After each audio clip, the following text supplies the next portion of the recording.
Bien es sabido del valor y coraje del soldado japonés durante la gran cantidad de conflictos en los que el Imperio del Japón tomó acción, alcanzando su punto cúspide durante las guerras del siglo XX. ¿Cómo fue que una nación aislada del mundo exterior impondría su hegemonía en Asia y lograría grandes avances y victorias sobre las potencias occidentales de la época? Quédate con nosotros para saber más de la increíble evolución del ejército imperial japonés. Después de 300 años de gobierno bajo el shogunato de Tokugawa, la guerra Boshin, con el triunfo de la facción pro-imperio, daría paso a la restauración Meiji. Una vez eliminadas las restricciones conservadoras del mandato del shogun, el emperador Meiji abriría a la nación para comenzar un proceso de occidentalización a gran escala. El desarrollo de la industria pesada, redes ferroviarias y la organización occidental de las Fuerzas Armadas fueron algunos de los elementos clave que llegaron con la apertura de las fronteras y el comercio. En el rubro militar, se optó por crear un ejército completamente nuevo, hecho imagen y semejanza de las potencias occidentales, al que se le bautizó como Ejército Imperial Japonés, sustituyendo así al viejo ejército integrado por samuráis. Las tropas dejaron de pertenecer a los nobles y pasaron a depender directamente del emperador, quien a su vez dio a sus altos mandos las facultades y poderes para la planificación y desarrollo militar, muchos de los cuales vieron acción durante la Guerra Boshin. Para 1873, el gobierno impuso el servicio militar obligatorio para los hombres mayores de 21 años. Debían servir durante 3 años y en su instrucción se delegó a los asesores militares franceses durante las nombradas misiones militares a Japón. No obstante, con la derrota de Francia ante Prusia, el emperador Meiji optaría por seguir el modelo prusiano para sus fuerzas armadas, por lo que asesores militares alemanes arribarían al país con el fin de capacitar al alto mando japonés y desarrollar teoría militar. Sin embargo, asesores holandeses e italianos trabajaron en la formación de la infantería para el uso de armas y tácticas occidentales. Su armada fue tutelada muy de cerca por el Imperio Británico, quienes gozaban de tener la flota más grande y poderosa del mundo. Por último, y para 1920, la Fuerza Aérea del Japón estaría bajo la instrucción de asesores franceses veteranos de la Gran Guerra. Japón pondría a prueba a su nuevo y reformado ejército en 2 conflictos que serían un preludio sobre el equilibrio de poder en Asia.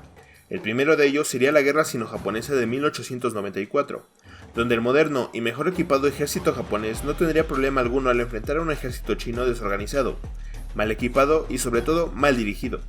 La inminente victoria japonesa concluiría en la anexión de la península coreana al imperio. A su vez, China dejaría de ser considerada una potencia asiática y, por ende, las potencias occidentales emprenderían pequeñas campañas militares en su contra para hacerse de un trozo del gigante asiático.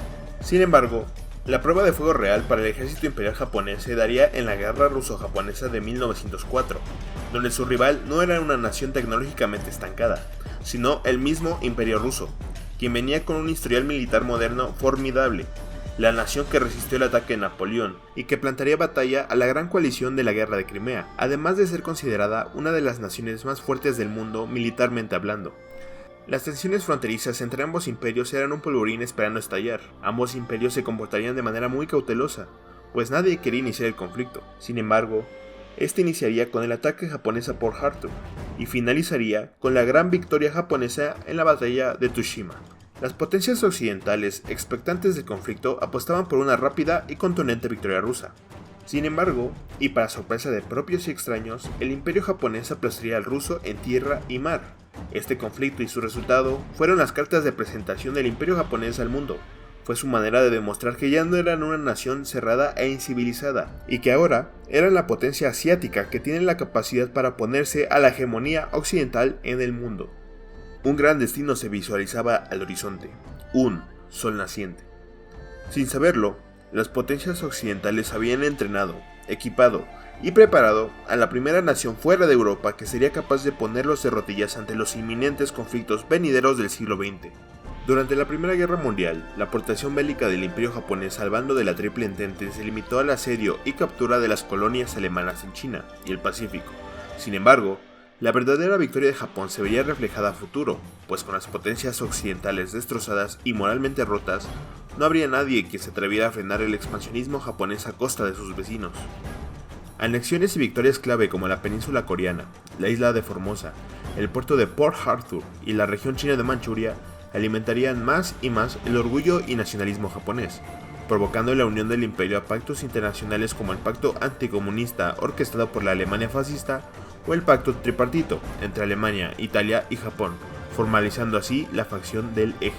En paralelo a ello, desde 1937 Japón había comenzado una brutal guerra en contra de China. Esta vez su objetivo era anexionar los territorios chinos más ricos en materiales y recursos, aprovechándose de la débil situación política de su país vecino, así como la precariedad militar en la que se encontraba. Los primeros años del conflicto fueron un paseo para las tropas del imperio. No obstante, mientras más se adentraban al territorio chino, la resistencia se hacía cada vez más feroz, llegando a su punto cúspide durante la batalla de Shanghái, donde la milicia, el ejército y las fuerzas especiales chinas resistirían la ofensiva japonesa ante los ojos de la comunidad internacional, la cual en un inicio se mostraría indiferente. Pero al ser testigos de la terrible ocupación japonesa de las principales ciudades chinas, y el ver cómo constantemente quebrantaban tratados internacionales sobre la protección de los civiles y prisioneros en tiempos de guerra, Reino Unido y Estados Unidos encabezarían una serie de exigencias al imperio japonés. Una de estas era la retirada inmediata de las fuerzas imperiales, o, de lo contrario, embargarían comercialmente a Japón. El imperio japonés dependía en gran medida de los recursos naturales que Estados Unidos comerciaba con ellos. A raíz de ello, los líderes japoneses decidieron que solo les quedaban tres opciones. Una, ceder ante las demandas de los Estados Unidos y el Reino Unido y retirarse de China. 2. Esperar que la escasez de petróleo debilitara sus fuerzas. O 3. Aumentar las dimensiones del conflicto e intentar adquirir las fuentes de petróleo del sudeste asiático. Y, como la historia lo dice, terminaron optando por esta última, abriendo de lleno un nuevo teatro de operaciones en el marco de la Segunda Guerra Mundial, la llamada Guerra del Pacífico. En un inicio, y gracias a la guerra relámpago de la Alemania fascista sobre Francia y Reino Unido, las colonias europeas en Asia y el Pacífico se encontraban expuestas, por lo que la campaña de expansión japonesa en el Pacífico sería rápida y contundente.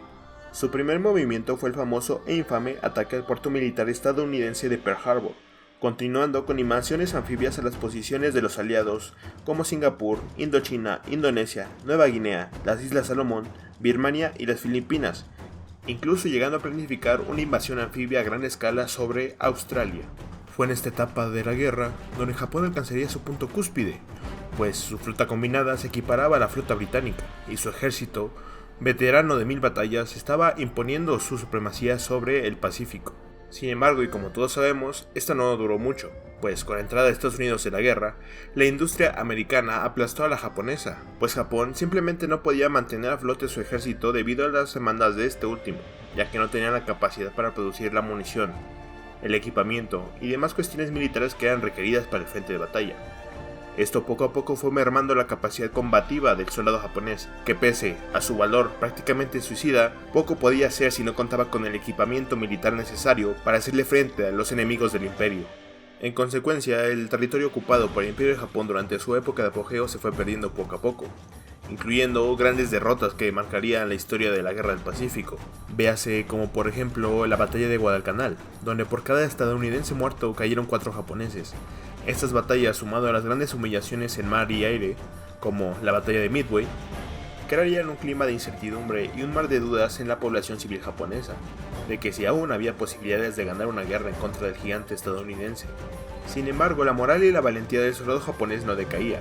Esto se vería reflejado durante las batallas de Iwo Jima y Okinawa, donde el ejército imperial japonés, principalmente compuesto a estas alturas de jóvenes reclutas, opondría una fiera resistencia para el invasor estadounidense, pues ya no se encontraban peleando en territorios ocupados, sino en la tierra sagrada del Japón, luchando por sus familias y principalmente por el orgullo del emperador.